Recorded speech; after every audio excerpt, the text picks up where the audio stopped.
First, we're going to take up the participation questions. There were 2 of them from last time. Just as a side note, just double check the recording to make sure you have the right questions, because someone in the class said that they have edition 11 instead of edition 10. And then there were other years where everyone had edition 10 and there were still, the questions were still different because they have like international versions of the textbook and stuff like that. So I'll always write them down just so there's no confusion. So always just double check. Okay, so let's go to a whiteboard.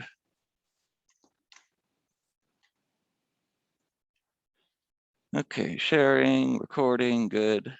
And the first assignment is up. It's 2 different topics, one of which we'll cover today, and then I'll give the due date for that. Okay, so participation question. Darn it, there's so much. Hold on, I need to reorganize. Okay.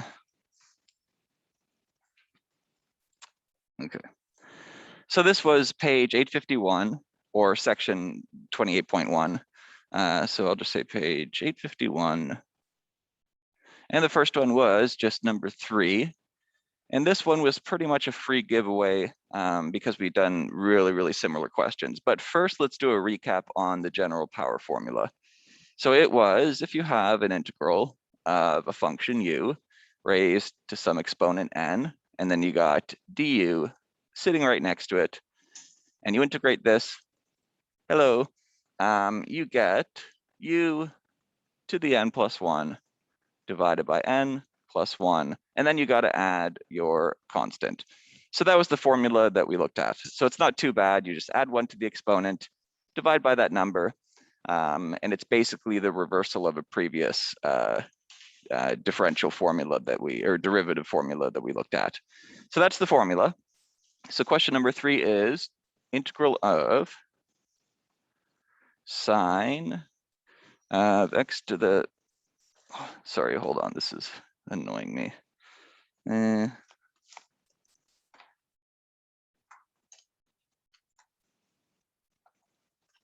Okay. Okay, so it was, sorry, I'm just trying, I got a textbook, I got a laptop, I got another computer, I got my writing thing. Okay, so sine to the 4, sine to the 4x. And then sitting right next to this was cos x dx. So yeah, like I said, pretty much the same as the, yeah, there was another example, the number just happened to be different. So yeah, this one's not too bad. So first, even though this one's pretty straightforward, let's go through, let's first assign our u, see what that is. So u is whatever is raised to the exponent, and it has to have its derivative sitting next to it, which in this case, it does. So let's set u as sine x, and then n in this case is 4. And then du is the derivative of sine, which is, derivative of sine is cos. And that's perfect because this is in the form u to the n du. So that's good. So perfect. So now we just do, and in this case, n is 4. So here I'll just write 4 right here. So now we add 1 to 4 and then divide by that number. So we get u to the 5 divided by 5 plus your fancy constant, which you always got to remember. And now let's put u, or the original sign, back into the expression. Sine x raised to the 5 over 5 plus c. So that's a good answer. You could also take the 5 and put it out in front of the sign, but that is just aesthetics. I personally like it that way, but that, you know, I'm not going to take marks off or anything like that. It's the same answer. So that's your answer for that one. So yeah, typically I do this thing where I kind of substitute u and then I go through it. For this type of question, a lot of people could probably just directly get to the answer. They could probably just think, okay, add 1 to the 4, divide by that, and the cos by definition just kind of like folds in and disappears. So a lot of people could just directly get to that answer. And in that case, I'd give you full marks. It's just a participation question. And the actual work it's not like 10 pages of work. So however you want to do it is okay. But just keep in mind, if you just like straight up write the answer and it's wrong, then you don't get any partial marks or anything like that. Typically, each integration question is out of 4 marks. For the participation, it's just basically 1 mark just for the fact that you did it, but otherwise they're usually worth about 4 marks. Typically, it's realizing which formula you have to use, establishing that it's in the correct form, doing your integration, and then sometimes you have to kind of make your answer look nice and rearrange stuff. Typically, that's where you get your 4 marks. Okay, let's do number 6. And I guess we'll just get rid of this. So page 851. Number 6. This one's a little more difficult, but it's still not really that different. It is the integral of, so you got 8, you got sine of 1/3, and then you got, you need your x, of course, sine x, and then you got cos x dx. Okay, so even this one is practically the same as the other one. So sometimes the 8 throws people off. So my advice is always just take the 8 and move it outside the integral and just don't worry about it. Just let it hang out there. And then at the end, simplify it into whatever expression you need to. So that's the initial thing I'm going to do. I'm just going to write it outside of the integral. But it's up to you, whatever works for you. Okay, so again, this looks like it looks like it's in a perfect form. We got sine as being u. We got du sitting next to that, so that's good. Here, I'll formally write this down. So u equals sine x. Oh, and when you establish u like this, you don't have to include the exponent on sine, because the exponent is already taken into consideration in the actual formula. U itself is just whatever happens to be raised to the exponent. But u here is just sine, and then n is 1/3, and then du is the derivative of sine, which is cos x dx. So that all looks good. So this is in the form. So the 8, again, just chills and sits there. So this is in the form u to the 1/3 du. And now finally, add 1 to the exponent, divide by that number, and then simplify your answer. So adding 1 to 1/3 will give you 4/3. And then you have to divide by that number. So dividing by 4/3 is the same thing as multiplying by the upside down of 4/3. So I'm just going to go directly to that step. So I'm going to multiply by 3/4, just to save us a bit of space. And then I'll write plus the constant. And now let's change it back into sine. So we got, oh, I forgot about the 8. Oh no. So we'll put the 8 right here. Don't forget about the 8. I'll put brackets around this. For the constant, you don't have to like distribute the 8 to the constant, because a constant times 8 is a constant. So there'd be no point in doing that. With constants, you have a lot of freedom, because it's a constant, it represents a generic number. So a lot of the times you could just like, you don't have to worry about it too much. So now let's fully simplify this. 8 times 3 is 24. And then 24 divided by 4 is 6. So that's 6. And then sine of 4/3 plus c. So hopefully I got that right. We could check the answer. You could kind of just imagine taking the derivative. Like I'm picturing the 4/3 coming down. That'd be 24/3, that's 8. That's where we got the original 8 from, so that part works. Then you'd subtract 1 from this, that part works. Then you'd take the derivative of the inside function, and that part works. So if you wanted to, you could take the derivative of this, and yes, everything will end up being exactly as it was in your original function. So you could always check. I usually don't bother. Okay, so that is that. So hopefully everyone handed that in. And again, it's just, it's not even 1 mark per question. It's just 1 mark for the fact that you tried both of them, basically. And you either tried or you didn't, so you get a 0 or 1 for those. So those ones are really, really easy.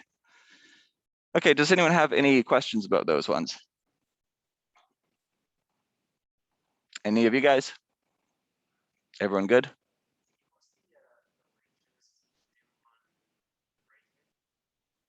Oh, I think I did. Yeah.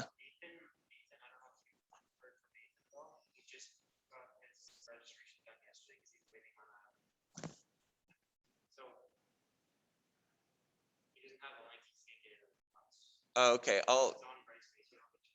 yeah, it's on, sorry, hold on, everyone online. We're just working on a technical thing. Yeah, I think it is. It might be under the first news item, so it might be a bit buried. I could always re-email it to everyone as well. Yeah, I'll do that just to be safe. Okay, perfect. And I think I sent an email as well, but yeah, it's at least on, I think it's on both. Okie doker, so that was 28.1. Hopefully no one is too overwhelmed by the general power formula. Okay, so we're still sharing, still recording, good. So let's move on to the basic logarithmic form. Okay, let's just, hold on. Let's clear this.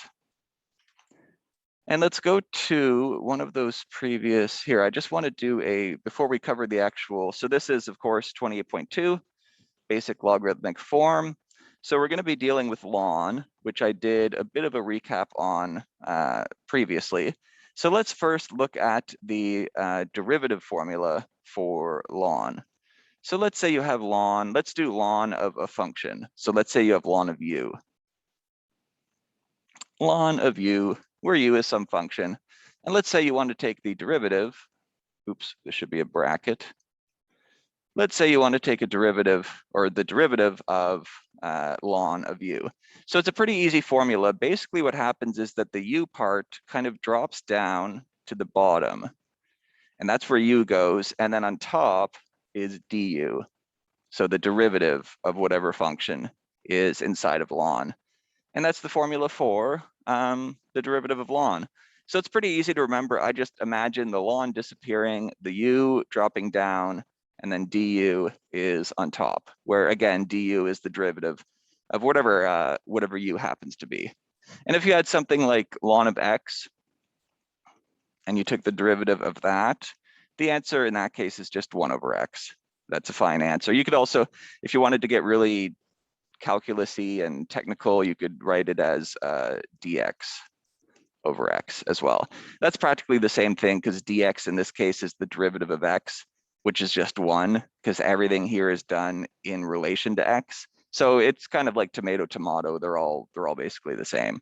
But this is probably the key formula that you want to look at, because it kind of encapsulates everything. So u drops down and du is on top. And that's about it for that. So that's the derivative formula. So now, as per usual, what we're going to do is we're going to kind of reverse that formula and create an integral formula that kind of undoes that particular formula.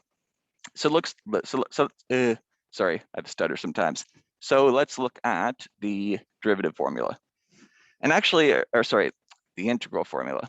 And actually, it's kind of really easy to deduce. Like, if you wanted to deduce it, you could pretty much just put an integral here. You could just integrate each side, and then the integral and the derivative part would cancel, and that's pretty much the formula.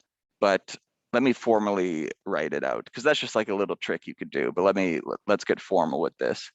So our new formula, so to speak, is integral of du over u, and that is equal to the ln of the absolute value of u plus c. And the absolute value part, which are these two bars around u, I'll get to that in a second. So as you can see, it just reverses the derivative formula. It basically takes the answer for the derivative formula, and the integral kind of like regresses you back to what you originally had. Now, so what is this absolute value stuff? What are these two bars right here? And why do we need it surrounding u? So the absolute value is it's a particular symbol. And when you put that symbol around a number, it just takes the actual number and ignores the sign. In other words, it makes any number positive. So for example, let's just do some examples off to the side. The absolute value of 5 is 5, because it's already positive. So the absolute value of any positive number is just itself. And then let's see, the absolute value of -5 would just be equal to 5. So it just posifies anything that you have. So it really only affects negative numbers because it turns them positive. And then for positive numbers, they're already positive, so it just sits there and stays the same. That's an absolute value. So that needs to be part of this formula. It basically guarantees that anything inside of your lawn has to be positive, because we did previously establish that you cannot plug negative things into lawn. Or I can't remember if we had previously established that, but that's one of the basic properties of lawn, is that it does not accept negative values. It can be equal to a negative value, but you can't plug a negative value in to lawn. And there's a little bit of a further proof on page 852 as to exactly why you always get a positive answer in here. But yeah, it's a bit of a complicated proof and there's no point in going through it. So basically anything you have, and keep in mind that you always have to apply these to the correct form. So this formula only works when you specifically have a function on the bottom and its derivative on top. So you have to recognize that. So that's another reason why it's very useful to know derivatives, because if you don't know derivatives, you might be looking at this formula and not even realizing that it applies. So yeah, basically when you have this form, you just take ln of u, you put those two bars around it, you add your constant, and that's all you got to do. So let's do some. So probably the most difficult part in a lot of these is just trying to figure out which formula to use, because we've done a previous one, we did this one, but there's like 8 in total.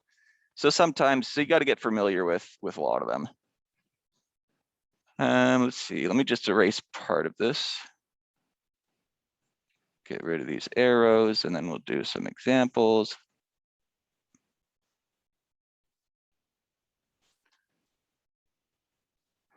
Let's see. Okay, so first example is pretty straightforward. Let's do the first one. So that's on page 853, at least in version number 10. And if you did buy version 11, don't sweat it. I would just keep it. Just make sure you double check that you're doing the right participation questions, because I'll write them down at the end of each lesson. And all the assignments are just separate PDFs. So yeah, it's fine if you have a slightly different version. 853, number 1, example 1. Okay, integrate dx over x plus 1. Okay, so first we have to figure out, is it in the correct form? Is it in the form of a thing on the bottom with the derivative of that thing on top? And in this case, yes, it is. You have an x plus 1 on the bottom. Good. And the derivative of x plus 1 is indeed dx. So it's in the perfect form to use the logarithmic formula. If you want, we could do this a little more formally. You could just look at the bottom, assign that as u equals x plus 1. Just assign the whole bottom to u, because some people set it equal to x, but it's just the entire bottom number. And then du, so the derivative of x plus 1 is just dx, because the plus 1 part is a constant, and the derivative of a constant is always 0. So that just diminishes. Good, so it's in the correct form. So the answer should just be, and again, if you want to write it in terms of u, you could do that. In this case, you could write it as u over du. And then the answer is ln of the absolute value of u plus your constant. And then, of course, replace u with the original variable. So it's ln of x plus 1 plus your constant. Don't forget about that, because I always forget about it. So ln of the absolute value of x plus 1. And again, the absolute value just guarantees that whatever x you happen to plug in there, the number inside will be positive and you won't get a paradox or a contradiction or whatever you want to call it. Okay, So that was the first one. That one was not too bad. Let's see. Ooh, this one's kind of neat. Let's skip number 2 and let's go to number 3. And then maybe we'll go back to number 2. Okay, getting rid of this. Still recording. I'm always paranoid that it stopped recording because it constantly does that. Clear drawing. Let's write down the formula, mostly for my benefit, because I have a short memory. du over u equals ln of absolute value of u plus c. Okay, example, question? Oh, okay, sorry. Integrate cos x over sine x dx. So I think this is the type of question where you could really overcomplicate it, because it's like you got a sine, you got a cos, it's kind of in like a fractional form. I think a lot of people would try to like manipulate this. Like, for example, cos over sine is the same thing as cotangent. And I wonder if that would be a valid way of doing it. Is there an antiderivative of cotangent? This is just out of curiosity. I don't see one. Anyways, yeah, so just like I almost did, this is a question that can be overcomplicated. But in this case, it's in the correct logarithmic form. Let's confirm that. So u is sine, whatever is on the bottom, sine x. And then, of course, on top, let's do du. So derivative of sine is cos x dx. And that's exactly what we have on the top. So it is in the form du over u. Yeah, so to recognize that, you just have to know just like the very basics of trig derivatives. Like you should at least know like the sine and coses and stuff. It'll make your life easier. Okay, so this is, let's just directly do the answer. Ln of u absolute value plus c. So that is ln absolute value of sine x plus c. And yeah, I guess, is that it for that one? Yeah, that's it for that one. So that one wasn't too bad. So let's do a more challenging one. And I think for this one, we'll need a calculator, yeah. I hate questions where you need calculators because it just seems so inelegant. But you got to do what you got to do. Let's do, so yeah, this is example number 2. I'll just erase this part.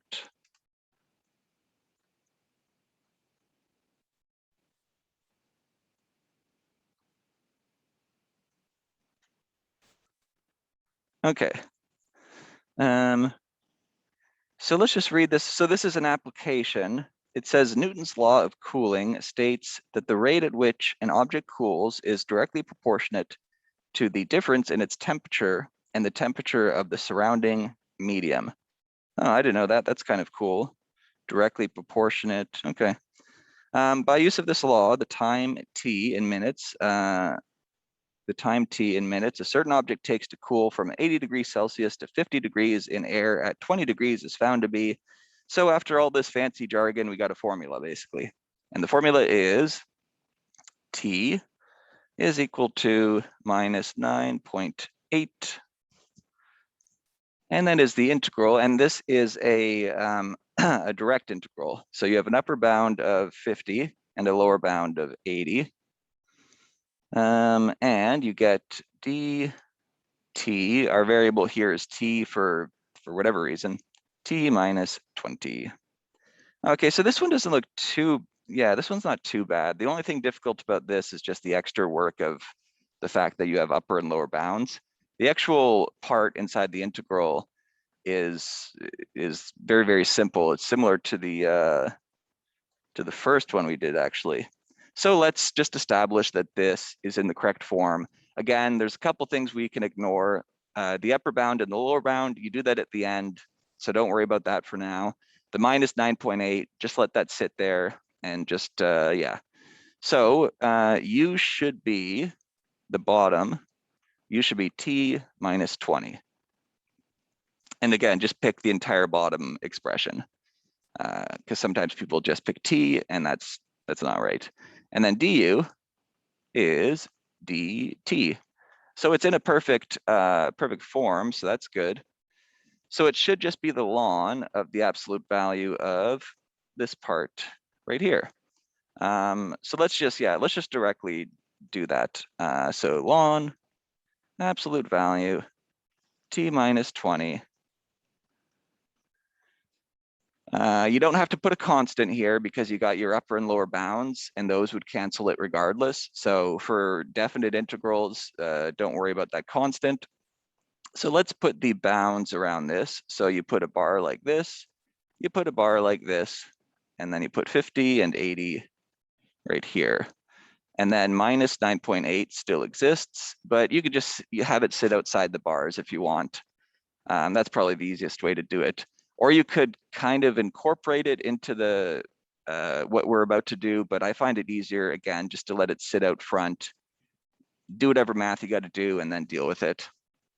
Okay, so I'm going to do some, what's the best way to do this? Okay, yeah, let's see. I'm just wondering how many. Okay, so let's do minus 9.8, and now let's do some standard brackets, and now let's plug everything in.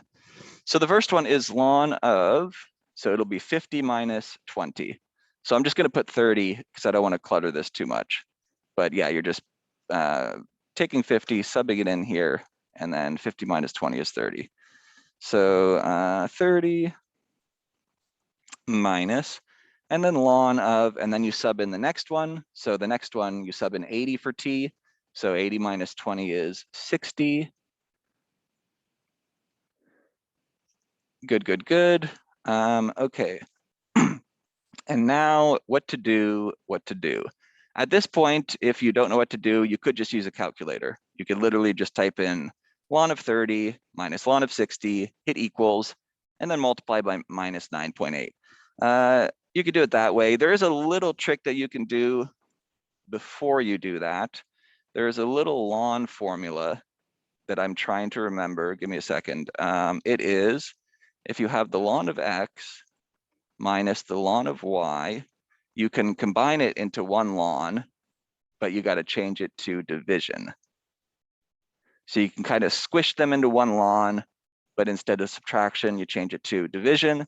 And that's just one of those, there's like a million ln formulas. That's one of them. That's one of the more basic ones. So in this case, if you really wanted to kind of simplify it before you put it into your calculator, then you can do that. So that would be 30 over 60. So 30 over 60 is just 0.5. So I'm just going to write minus 9.8 times ln 0.5.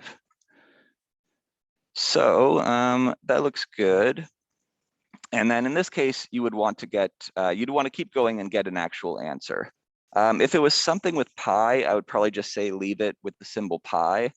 But with ln, it's like, it'll just plug it in, because like ln of 0.5, at least I know what pi is. I don't know what ln of 0.5 is, so I'd just rather get a number.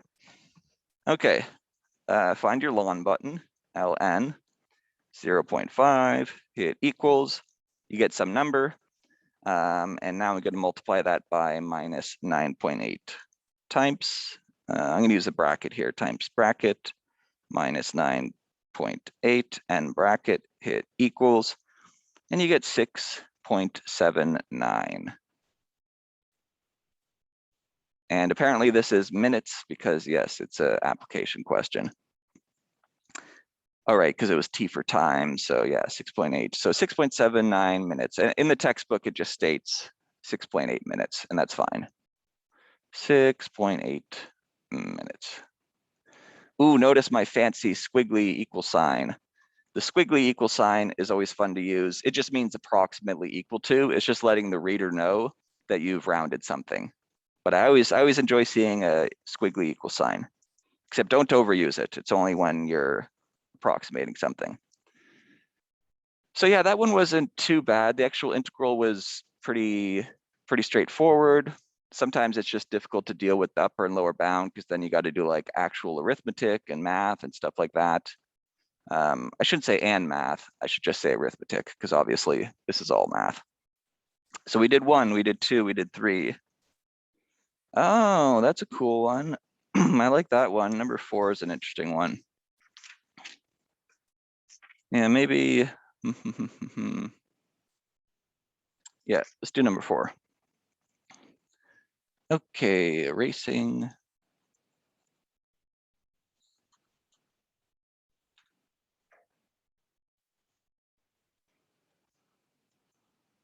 Just give me a minute.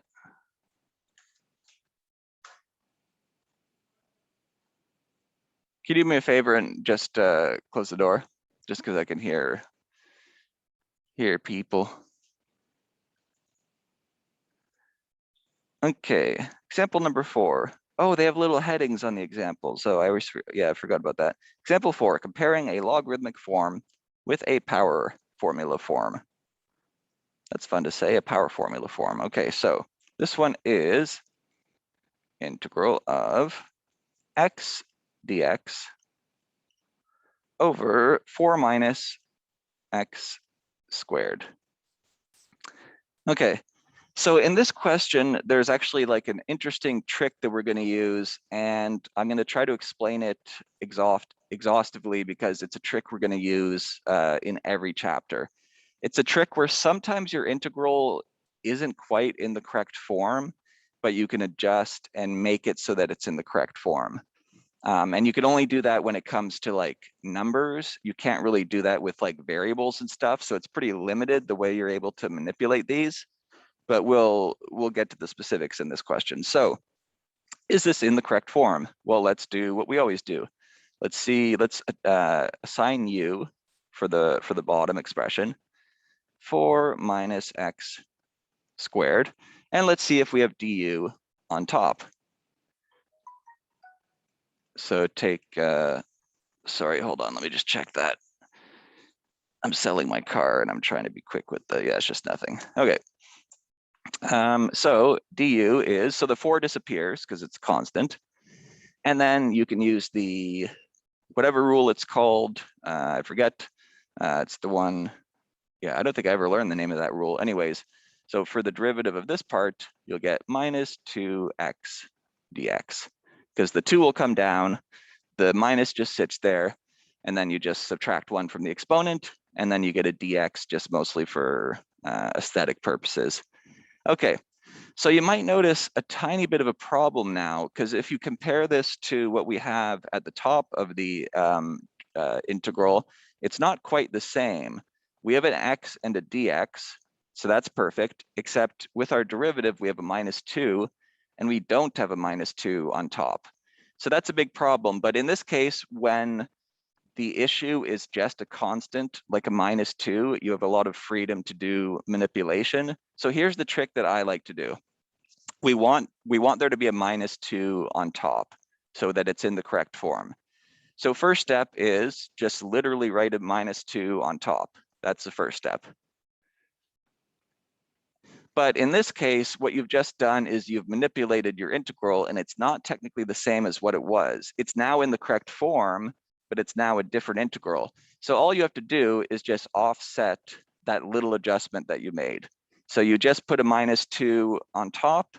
So in order to kind of adjust that and have it hypothetically cancel so that it's the same question, you just put a, in this case, you put a minus 1 over 2 out front, because minus 1 over 2 times minus 2 is just 1. And it would hypothetically be still the same question as what you had before, but now the actual integral part is in a perfect form. So this is a really common trick where it's like, hey, I need a minus 2 there, so I'll just put a minus 2 there, and then I'll just balance it out so that I'm not actually changing anything.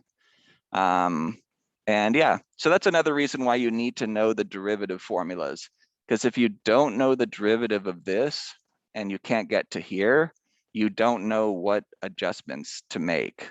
So you got to know these derivative formulas. That's how I know which adjustments to make. It's all just dictated by pre-existing derivative formulas. Okay, and now we can do the question. The minus 1 over 2, again, it'll just chill. It'll sit out there and do whatever. In this case, I think we could let's just directly go to the answer, because we already know what u is. So you got -1/2, that sits there. You got ln, and then u is absolute value 4 minus x squared. So yeah, and then plus your constant. So yeah, that one wasn't too bad, but again, the main feature of this one is just the fact that it didn't quite work, but you can make your adjustments. But you can only do it with numbers. For example, if you tried to put in an extra x in the integral, and then you tried to offset it by putting a 1/x outside the integral, that is not a valid maneuver. That it does not work at all. This only works because in regard to derivatives, constants are very convenient. And also in regard to integrals, of course, since they're kind of the reverse of derivatives. But yeah, don't do this little trick with variables. It will not work. Just use it with numbers. Okay. Maybe I will give everyone a question and everyone can do it over the break. Trying to find one that actually works that we've covered everything for. Let's see. Just give me a second. Okay, maybe I'll pick one from the exercises. Ooh, this one looks neat. This is another one where you'll have to do an adjustment. And this might be a good one because then, yeah, let's do this one. And we'll take a bit of an early break and then we'll go for the full 2 hours, because I have a class directly after this that's online, so I have little motivation to end the classes early, to be honest, because I'll be here regardless. Okay, so let's do, and again, this is not a participation question, it's just something you could work on over the break. So it's page 855. It's one of the exercises. So that's exercises 28.2. And let's do number 5, which is integral of 2x dx over 4 minus 3x squared. And if you get a bit discombobbled or confused by the fact that you have like all these constants in there, don't panic, don't worry. Obviously, we'll be taking this one up and we'll go through it step by step. So 10:12. So everyone just come back at 10:20. Try this question and then we'll take it up.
Hello again, everyone. Let me know if you can hear me. Yep. Okay, good. So the recording was still going. So there will be a 10-minute gap in the recording, but that's cool. So let's share screen and let's do this one. So hopefully a couple of people got the answer. If not, no worries. This one was kind of meant to be a tricky one because you got to kind of learn to deal with these tricky maneuvers that you got to do. Okay, so let's take this one step at a time. Let's assign u as being the bottom. And let's take the derivative of what's at the bottom and let's see where we're at. Let's see if it's already in the right form. So u is 4 minus 3x squared. So far, so good. Now let's take the derivative of that. The 4 would disappear. The minus would stay there. The 3 would stay there as well. So minus 3. And then derivative of x squared is 2x, or 2x dx. So times 2x dx. And now let's simplify it a little bit. So that's minus 6x dx. Okay, so that's what we get for the derivative. And now let's go and compare it to what we have on the top. And it's not quite what we have on top. We have a 2x dx, but in order for this to work, we need a minus 6x dx.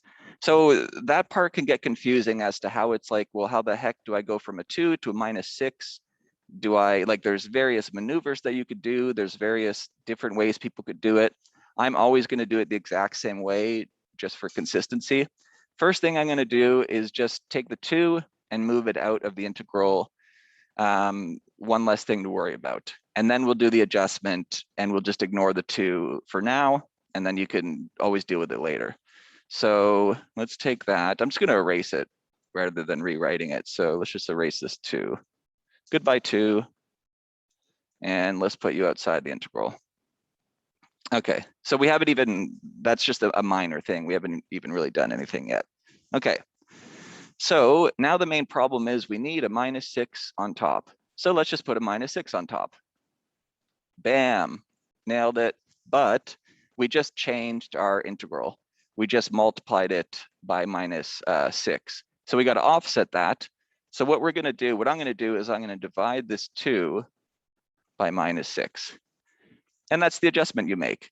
So because the 2's there, there's other ways you could do it. I prefer just ignoring the 2, doing the whole adjustment as is dictated, and then you could always fix things later on.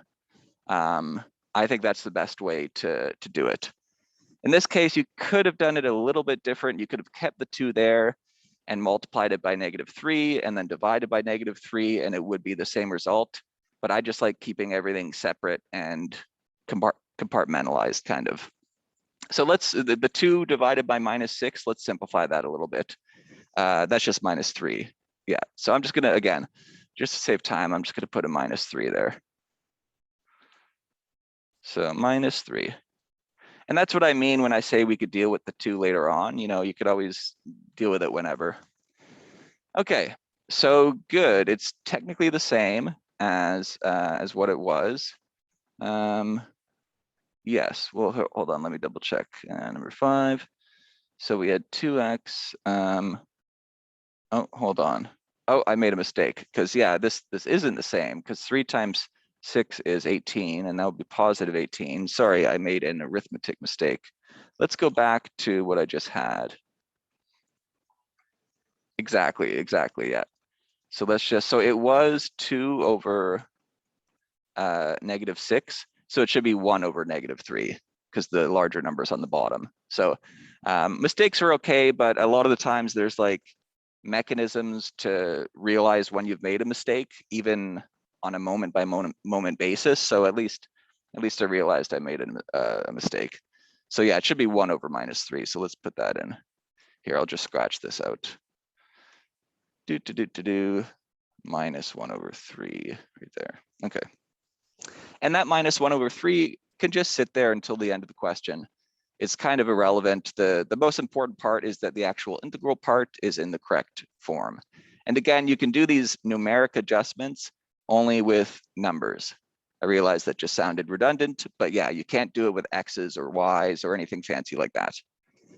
Okay, so now let's just integrate this. -1/3 sits there. Let's do some ln. Let's do some absolute value. And what was u? It was this right here. So 4 minus 3x squared. And the absolute value plus your constant. And yeah, I'm just going to take a look at that and see if we could simplify that.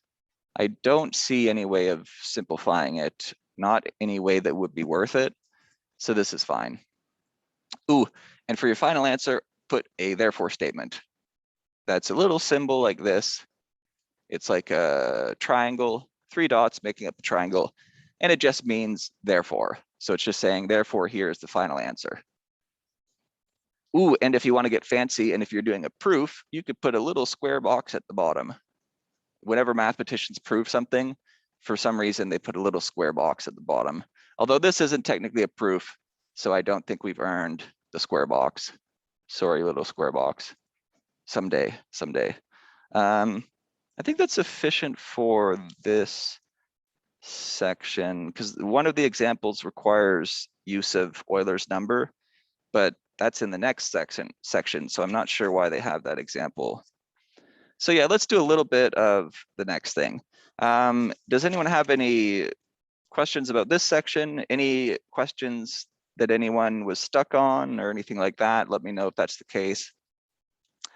Otherwise, let's move on. Ooh, and we get to talk about E, and maybe I'll go on another Euler rant, although I think I sufficiently covered my Euler rant previously. Okay, and let's actually, before we do the integral part, as per usual, let's go to the derivative formula sheet that we have. And I will print this off soon. I just bought some toner the other day, so, and I'm locked out of my office, so, but I'll have them on Thursday. Okay, what was I doing? Oh yeah, right, let's get rid of this. Okay, so we previously talked about E, which is Euler's number, surprisingly symbolized by E. And it is an irrational number, kind of similar to pi, in that, again, it's irrational, it's very important, it's practically used in every area of math. So E is a very special irrational number. It's equal to approximately 2.718. And these irrational numbers are actually great for passwords and like different, like if you're trying to remember your bank code and stuff like that, because the number itself goes on forever and it never repeats. So you can just take numbers out of it and they're guaranteed to be random and unguessable. But if you forget them, you could just go look up the number and find it again. So that's how I do all my passwords and stuff, because it's like, it's an automatic random number generator. So I think that's neat, at least. Probably shouldn't say that, but again, there's no way anyone could deduce because it's all random numbers. Anyway, so 2.718, and then it keeps going forever. So E is a very special, amazing number. E is its own derivative. Typically, a function has a derivative that's different from itself. Of course, that's the case in every case except for E. If you have the function e to the x, and you take the derivative of e to the x, it equals e to the x. It is its own derivative, which is badass, if I may say so. Super, super useful, used in calculus. I also use it in all of my finance classes, or a lot of them, because when you get to studying continuous interest, you have to use E for various reasons. So E is super, super cool. Maybe we should go on Google and look at the graph of E just for fun. Because yeah, its graph is its own derivative, which is super awesome. Yeah, let's go. Give me a minute. I'll try to find. I'll go on Google. Google graph of e to the x. What format do I use on Google for this? Where's that little hat symbol? Oh, there it is. Yeah, I should have just looked. E to the x, graph of e to the x. I'll share this in a second. Let's see, graph of e to the x. Okay. It looks like, let's pick a good one. So is this e to the x? I guess this is it.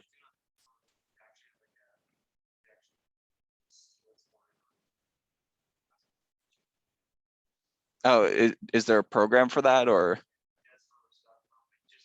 Oh, okay. So, and actually I could probably just draw this because all it is an exponential function, but here, I'll share my screen. Let me stop sharing and I'll reshare this because sometimes it doesn't work. So it's not the best picture. See if I can make this bigger. So here is the function of e to the x. And if you took the derivative of that function, it wouldn't even change. So basically, if you looked at the rate of change at each point of the function, it happens to be the actual value at the original function. So if you took the derivative, all you have to do is just relook at this graph and it's its own derivative. Crazy. So that's why it's so important, because it allows you to sidestep a lot of questions that you normally wouldn't be able to get around. That's like one common area or like method in math, is that you can't really solve a lot of stuff directly. So you'll like go around these avenues and use these leaps of logic using other topics, and E is very useful for that. So thank you, Euler, for E. Although I think it's named after him, I have a feeling he probably did not discover it. Let's go back. New share. Let's go to a whiteboard. So that's pretty cool. Then there's one additional formula that is a little bit different. So that is if you have, let's say you have e raised to a function. So in this case, you have to use something called the chain rule, which is where you take the derivative of the original function and then you take the derivative of the quote inside function. So here the original function is just the fact that we have e raised to something. It's an exponential function. And then the second function is just u, which I've defined as a function. So in this case, if you have something like this, it's pretty similar. It's still equal to itself. So the derivative would just be e to the u, but then you got to take the derivative of u. So you would need a du right next to it. So when it's a function like u rather than just x, it's not quite the same, because you got to do, again, it's called the chain rule. You always got to do the derivative of that inside function. So now we're going to look at the integral formula, and as per usual, it'll just be the reverse of this derivative formula. So let's look at that. And again, if you wanted to derive it, you literally could just integrate both sides. You could just do integral here, integral here. The integral and the derivative would cancel out, and that's literally the formula. But let's write it down more formally, because that's kind of just like a casual little proof. Actually, I don't know if it's a proof, but it's something.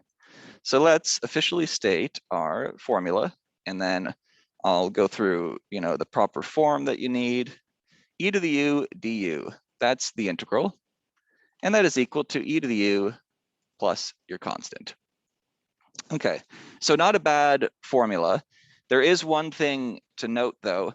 Again, in this case, it's essential that you have that du sitting next to the e to the u. So this integration formula only works in the following specific circumstance. You have e, you have it raised to a function, and then sitting next to it, you have the derivative of that function. So if that du is not there, it won't work. So you always got to make sure it's in the correct form. But the answer is pretty easy. It's just e to whatever the function happens to be, plus your constant. Okay, let's look at some examples. This one is, sure, we'll do the first one. So this is integral of x e to the x squared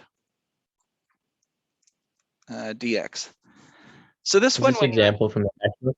yes. So this is page 856, which is section 28.3, and it's the first example.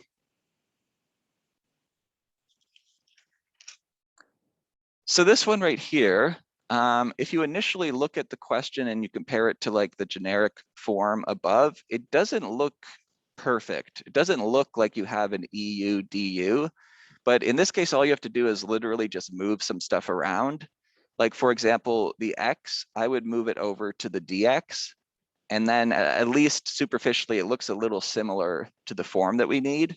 So let's just rearrange some stuff, because multiplication is commutative, so you could always rearrange things when you're doing multiplication. Doesn't matter what order it is. So e to the x squared x dx. So now it looks a little closer to having e to the u du, because at least you got e to a thing, you got another thing sitting right there. It looks promising. So now let's formally go through it and see exactly what we get, because we might have to make some adjustments. Spoiler alert, we do have to make some adjustments. Okay, so u should be x squared. And now let's take the derivative of that. So du. So derivative of x squared is 2x dx. So it looks like that's almost what we have. We're almost good to go. The only problem is that we need a 2 in there, and there isn't a 2 in there. So surprise, surprise, you just adjust for it. You literally just stick a 2 in there, and then stick a 1/2 outside the integral. You always you have to balance it out like that. And whatever number you put in outside the integral, you just put in like the opposite of that number, like the reciprocal of that number. So let's do that. Integral e to the x squared. I'm going to put brackets around here. I'm going to put my 2 right here, 2x dx. And you don't want to forget, you got to offset it. So let's put a 1/2 right there. So then they would hypothetically cancel. It's the same integral as what it was, but at least you got your du in the proper form. And now let's just get her done with, and let's just integrate it. So 1/2 sits there. And then it'll be e to the u. So that's e to the x squared plus a constant.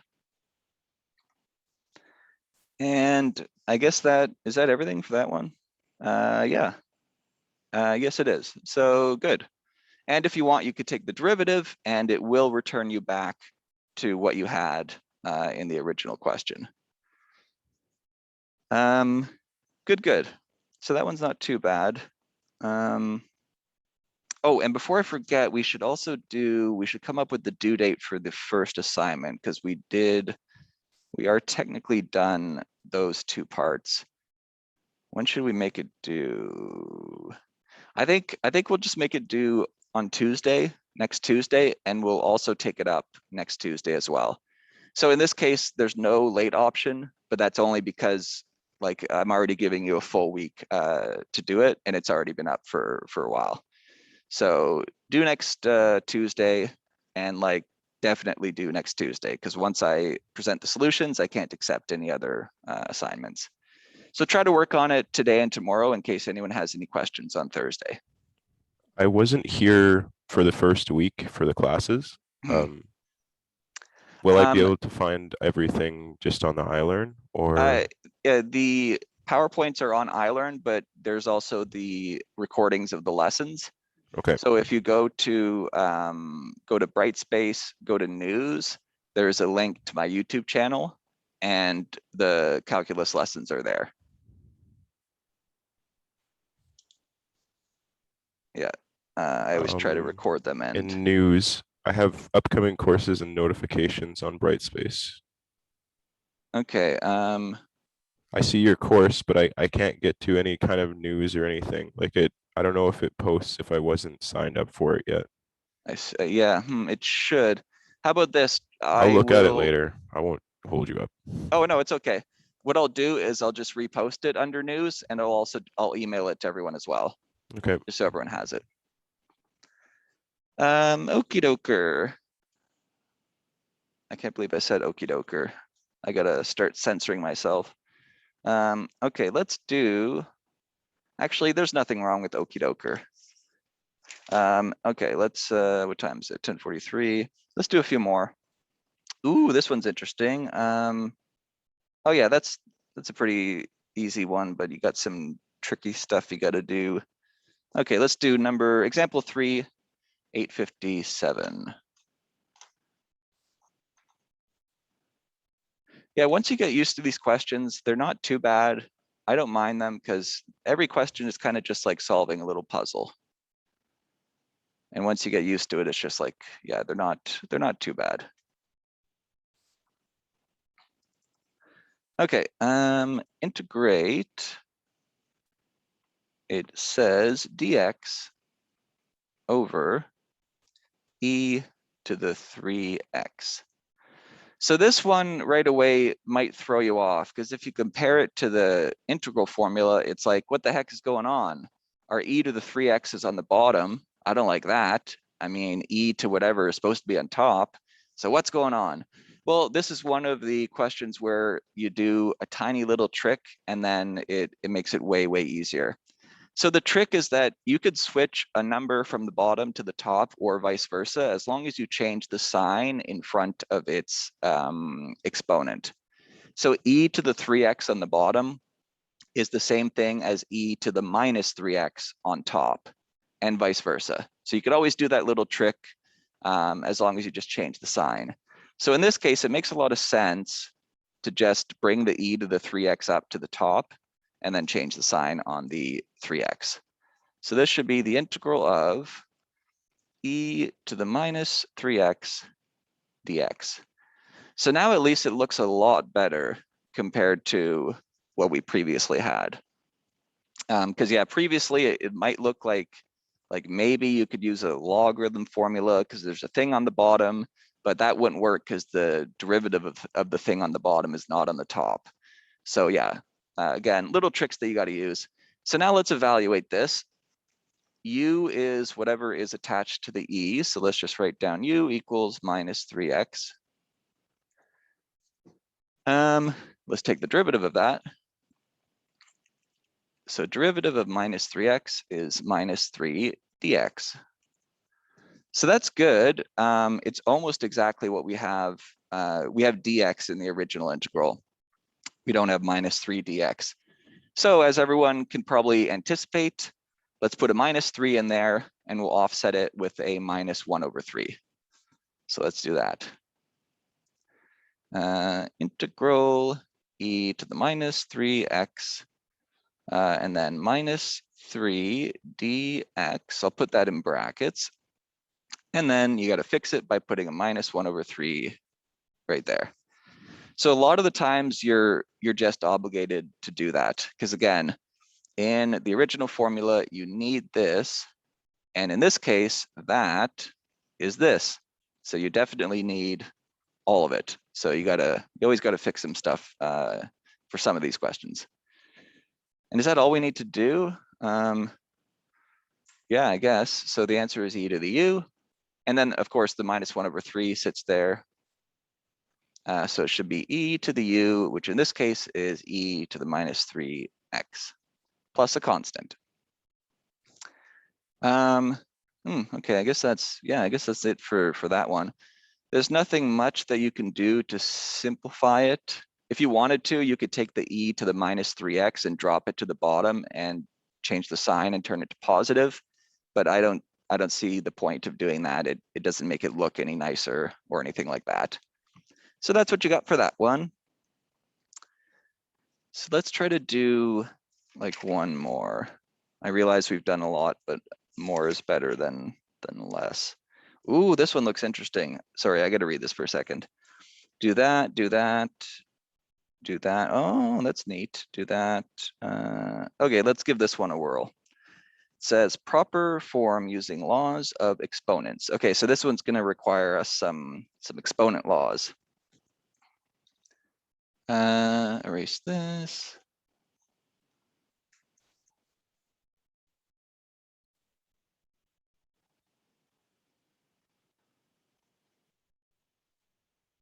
Good, good.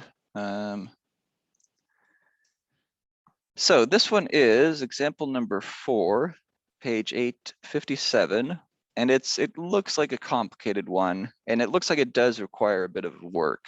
So this is 4e to the 3x minus 3e to the x.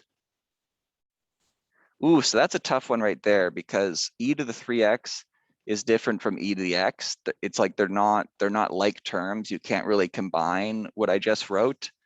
So yeah, that right there is an issue. Yeah, and then on the bottom is e to the x plus 1. So this is a weird one. This is very weird because all the e's have different functions. One is 3x, one is x plus 1. So you can't, it's just not in the correct form, so you can't really do anything directly to get it there. There's only one thing I'm trying not to look at the example. I'm trying to do this organically. There's only one thing I see is that you have two things on top and you have one thing on the bottom. And whenever that's the case, you could always split it into two expressions. It's like the opposite. It's like it has a common denominator, so you can just separate them. So I think that's what you would have to do in this case. Just the fact that you have two things over the on top is going to mess up everything. So you should split this into, and then you could split that into two integrals. So let's split this and I'll show you exactly what I mean.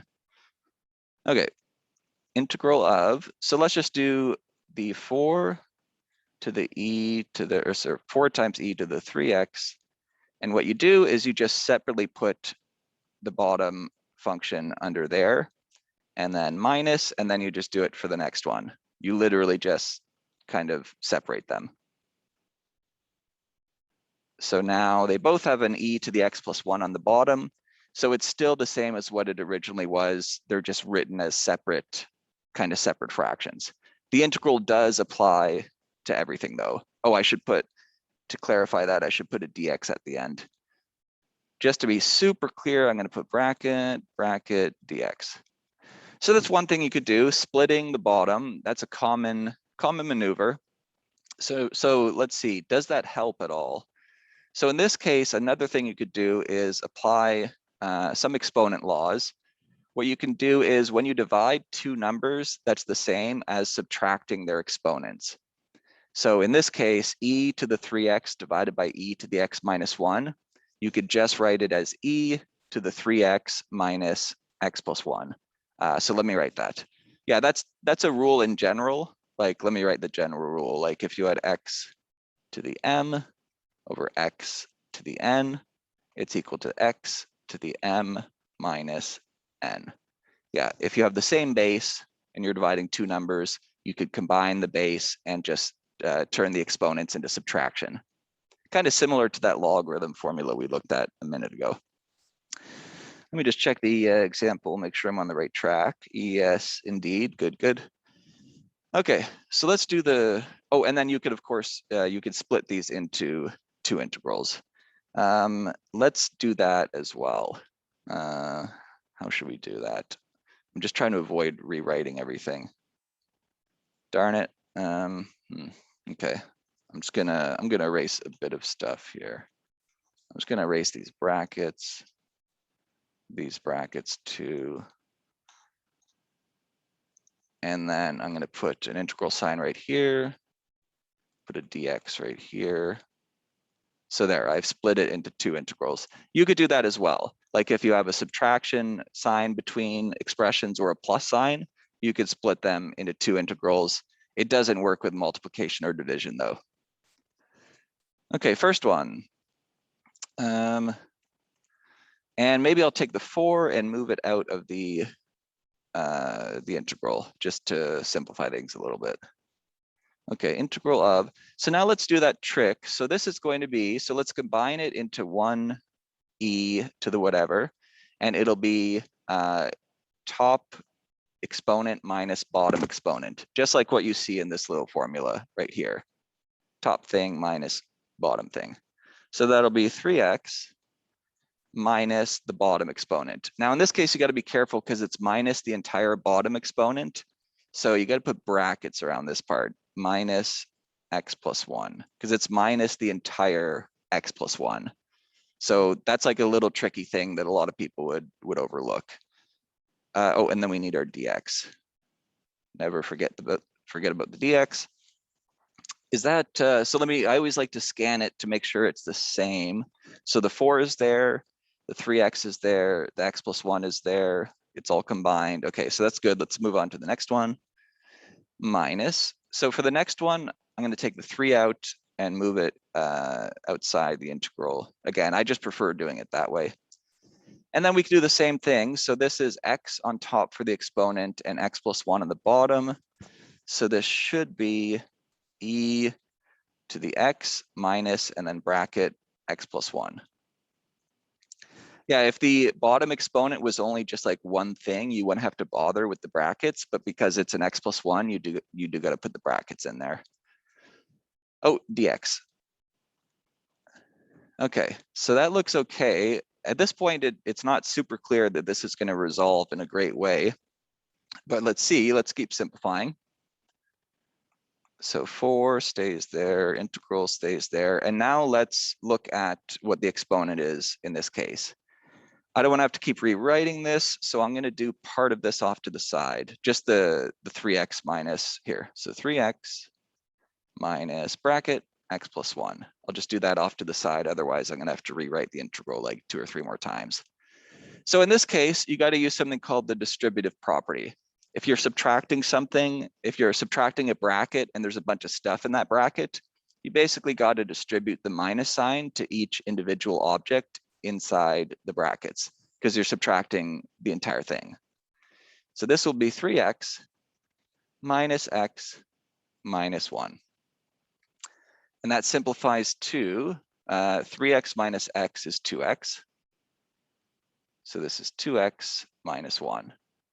This is looking not perfect. Will this work? Well, let's see. Well, let's just put it in. We'll see if it works. So e to the 2x minus 1. Oh, that's not too, yeah, that's perfect. There's nothing wrong with that. Yeah, we're basically almost there, so that's fine. And then minus 3 integral, and now let's do the same thing again, just off to the side. Let's simplify the exponent. So this is going to be x minus bracket x plus 1. And now again, distribute your minus sign. So this is going to be x minus 1. So in this case, the x minus x happen to cancel out and you just get minus 1, which is an interesting result. So yeah, let's see where this leads us. So this is e to the minus 1 dx. Okay, lots of work. Okay, so let me just evaluate this for a second. So the first one, it looks like we can directly use the, oh no, for the first one, we have to do an adjustment. So yeah, this question's a bit of a pain. For the next one, that e to the minus 1 is just a constant. So, okay, so yeah, this one's really interesting. I'm running out of room.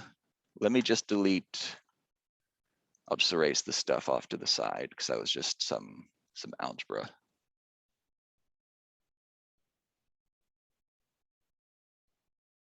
Okay. So let's do these. Why don't we do these separately? Let's do the first one. 4 integral e to the 2x minus 1 dx. Okay, so for this one, let's set u equal to the exponent, because in this case, it looks like we will have to do a bit of an adjustment. So u equals 2x minus 1, and then take the derivative of 2x minus 1. So du is 2 dx. So we don't have that in our integral, but we can adjust for it. There's 2 different ways you could do it in this case. Like there's already the 4 there. So if you really wanted to, you could just write the 4 as 2 times 2, and then just take one of the 2's and put it in the integral, and that will technically put it in the right form. But again, I try to be consistent with these. So let's stick with the method we did previously. Let's just put a 2 here. I'll just write a 2 right here next to the dx, and then we'll divide by 2 right here. Yeah, again, there's multiple ways of doing this. My way might be a bit longer in some cases, but whatever. Okay, and then 4 divided by 2 is 2. So I'm just going to write 2 right there. So like I said, you could have originally just taken the 4, split it into 2 2s, kept one outside, kept one inside, but it's like tomato, tomato. As long as you follow proper procedure, you'll get the right answer anyways. So now let's finally integrate this one, because I think that's all we need to do. Yeah, so you got your 2 sitting there, and then you got e to the u, which is 2x minus 1. So that's what we get for that part. Let me just double check. Yep, that's what they got in the textbook. So let me just, I'm going to change the color. I was going to circle this, but I'll put it in red just so it stands out. So right here is the first part of the question, because there is another integral.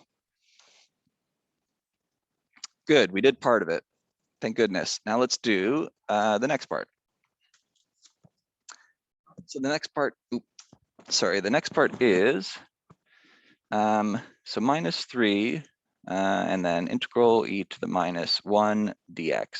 Okay, so let's do that up here. Minus 3 integral e to the minus 1 dx. So this is a really weird one because e to the minus 1, it doesn't have an x or a function in the exponent. So e to the minus 1 is just a number. It's technically just 1 divided by e. So it's around, should be around half or a little less than half as a number. But here's the thing, since it's a constant, I think the easiest thing is just take it out of the integral and just let it sit there since it's a number. So let's just do that, and then we'll evaluate it from there. So minus 3 e to the minus 1 integral of, and then the only thing left in the integral is just dx.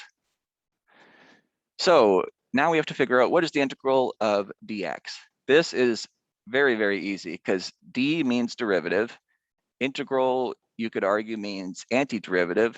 So they literally just cancel each other out. So you could just scratch out the d, scratch out the integral, and x is the answer. And that's it for that little part. So you get minus 3 e to the minus 1 x. And now let's put our answer together. Sorry? Yes, but I'll do that at the end. Yeah. Someone just asked if you still need the constant, and yep, but yeah, I usually, because I don't want to have to like carry the constant on every line. It just kind of adds work. So it's always fine at the end. Okay, so let's make sure we get this exactly right. So the first one was just 2e to the 2x minus 1, and then the next one was minus 3e to the minus 1 x. Cool beans. I think that's right. Yeah, that's what they got in the textbook. Oh, plus c, thank you, plus c, plus constant. Always remember that. And I'm just trying to look at ways we could simplify this. Oh, there is an interesting way we actually, I don't know, that seems pointless. This is fine. Yeah, there's always like, in my brain, I'm simplifying things and then I realize that it just makes it more complicated, so yeah. Okay, 11 o'clock, so I think that's pretty good. I'm just trying to figure out, should we do a participation question? Let's do one. We'll do one, and then we'll take it up this Thursday.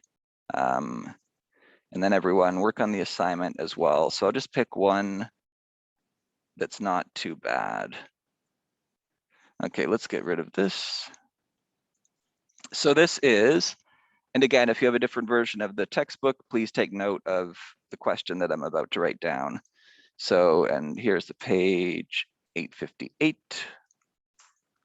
858, exercises 28.3. And I'm trying to look for one that's like not too bad, but does require like some work. Okay, this one's pretty easy, but it's good because you got to make one of those little adjustments. And a lot of people get get irritated when I say easy. Just note that when I say easy, I simply mean it comparatively, like easy compared to like advanced multivariable crazy calculus, dx. So that is the question. So integral of e to the 2x plus 5 dx. So this one you could almost answer directly. There's only just one little adjustment you got to make because there's a 2 in there. So everyone try that one. Again, we'll take it up on Thursday. And if I remember, I'll post the second assignment, but that's just posted early. Don't worry about that. Yeah, so I'll make sure this is all clarified on online. And just in general, everyone make sure that they're using Brightspace rather than iLearn. I realize it's kind of like the same thing, but yeah, iLearn is for the North Bay students. Brightspace connects everyone, so everything is always posted on Brightspace. Okay, let me just find a pen, and actually that's fine, I'll remember. Okay, good. So this will be due Thursday. Let me stop the sharing. So does anyone have any questions? I do. What's up? So with the Brightspace app, I should be able to see like PowerPoints and stuff there. Mhm. Okay, I do not. I Okay, see your course, but I don't see like any content or anything posted. when you refer to the Brightspace app, are you just going to the website on your computer, or is there No, like no. I went to the App Store, downloaded Brightspace Pulse, connected my account and everything Mhm. so that I can see your advanced calculus, Parix class, and everything. When I click to go into your course content, there's nothing there. Is anyone else having the same problem? Does anyone have the app where they can actually view the content? Yeah, any other? I do Is have it? the app and I can see the content. It's just because on the app you can sign into your iLearn account and you can also sign into the NCCP ones. You have to do both, I think. Okay. So if you go Yeah. up to the top, you can add your NCCP account as well. Okay. So it seems like that is probably the solution. From my end, I'm not quite sure what to do just because like everything is posted there. So I would try to I'm follow just the, trying to get the content so that I can do the assignments and everything, right? And I just wanted to make sure that everything's working. yeah, from my end, everything is okay. I have a feeling that it's just probably what this person is saying, that you, because I've never seen the actual app. I just use it in the browser. But yeah, from my end, everything is good to go. So in this case, I would talk to this person about their advice, and if not, I would just sorry, I keep stuttering. Contact your kind of local IT service and Yeah, see what they say about it. I'm a Canadore student, just so you know. Oh, you're a Canada student. Okay. Yes. Okay, I'm bad with names. I would have Okay. just registered this like Monday. So you guys can see, you guys are okay with Brightspace, right? Okay. Have you tried just using like just the standard browser rather than using like the app? Not yet. I didn't know that there was a browser version. Yeah, I didn't even know there was an app version. So yeah, Because I got emails from all of like my other professors for the Adobe Connect, right? And I was assuming that that was how I was going to be connecting to the course today. oh, okay, yeah. Adobe Connect is basically like Zoom, except I just thought that everyone would Yeah. like Zoom better, to be honest. Yeah. So for Brightspace to log in just to the actual here, and anyone who wants to head out, that's fine. Anyone who needs help with this can stay as well. Let me just share. Hold on. I'm gonna pause the recording.